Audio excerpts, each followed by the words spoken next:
बात इस वक्त ये है कि जैसे कि पराचा साहब ने भी कहा कि जिनको हमेशा चोर कहा जाता था, आज उनके साथ बैठे भी शुरफा की बैठक हुई।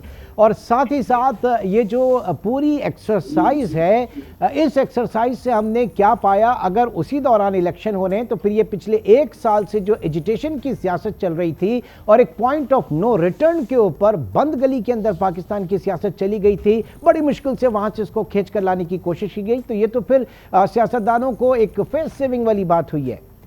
गौर साहब?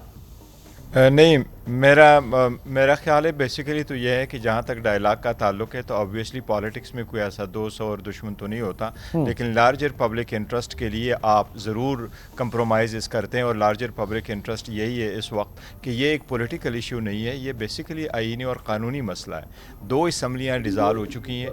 आइन का यही तकाजा है कि अगर अनइलेक्टेड हुकूमत नहीं कर सकती, चोज़न रिप्रेजेंटेटिव उन्हें हुकूमत करनी है, उसके बलबूते ही सब कॉन्स्टिट्यूशन का यही मंशा है कि 90 डेज से लेटर इलेक्शन ना हो और उसके अंदर अंदर ही हो। और ये इशू जब सुप्रीम कोर्ट के सामने आया तो सुप्रीम कोर्ट ने इतना ही कह दिया कि अगर 90 डेज में नहीं हो सकते और ऑब्वियसली नहीं हो सके तो उसके लिए नहीं है, तो फिर उसको द बेयरेस्ट मिनिमम डिविएशन के साथ हो। आप पार्लियामान के अंदर जो जिनकी अक्सरियत है वो तो करारदादों पे करारदादें पास करा रहे हैं ताकि उसको तरीके से डिले करे और सुप्रीम कोर्ट की डिसीजन को, सुप्रीम कोर्ट की राय को और इवन सुप्रीम कोर्ट के जजेस को और उनकी ऑब्जर्वेशन को मुतनाज़ बनाए। लेकिन आफ्टर ऑल जब दोनों फरीकें अब इस वक्त बैठे हैं और सुप्रीम कोर्ट की भी सजेशन थी और सारे लोग भी यही कह रहे हैं कि in the larger public interest बैठ ही जाएँ, तो उम्मीद करनी चाहिए शायद इसका कोई आउटपुट आ जाएगा। 2 राउंड हो गए, फाइनल राउंड इंशाल्लाह ताला ट्यूसडे को होगा।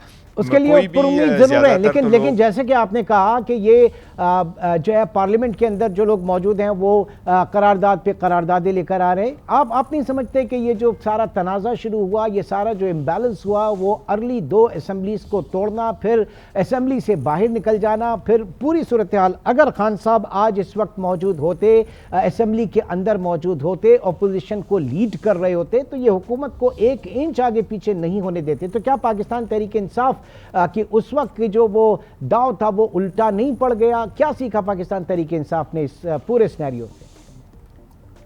देखिए, बेसिकली ये है कि हमारे आइन कानून के मुताबिक से असम्बलियों से इस्तीफ़ा देना या पार्लियामान का एक मुद्दत का होना 5 साल पूरे करना, जिस तरह एक वक्त कानून था बरतानिया में कि 5 साल मुद्दत पूरी करेगी, और ये भी कानून था कि जी पार्लियामान में एक मरतबा आप मुंतखब हो जाओ तो फिर आप रिज़ाइन नहीं कर सकते।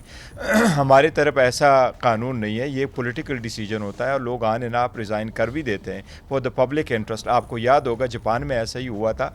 अगर वज़ीर-ए-आज़म साहब जिस वक्त कानून पास नहीं करवा सके और उनका सबसे बड़ा इशू यही था कि मैं पोस्ट ऑफिस को प्राइवेटाइज करूंगा, तो ही वेंट स्ट्रेट अवे कि जी मैं पार्लियामान को डिसॉल्व करता हूं और नए लोग जो भी मैंडेट लेके आए वो अपना एजेंडा आगे फॉरवर्ड कर सकते हैं, तो फिर हम कहेंगे। अब जो एजेंडा पीटीआई लेके आई थी, जो खान साहब लीड कर रहे थे, वो अगर हमारे कुछ अपने लोग जाके डिफेक्ट हो गए और कोई साजिशें हमारे खिलाफ हो गई और हुकूमत ख़त्म हो गई, तो फिर कोई ज़रूरत ही नहीं थी वहाँ पर। और एनी केस जब 2 असम्बलियाँ डिसॉल्व हो गई तो ये तो वफाकी हुकूमत भी आने ना, आप खुद कहती रही है कि अगर आपकी असम्बलियाँ डिसॉल्व हो जाएं तो we will go for the early election.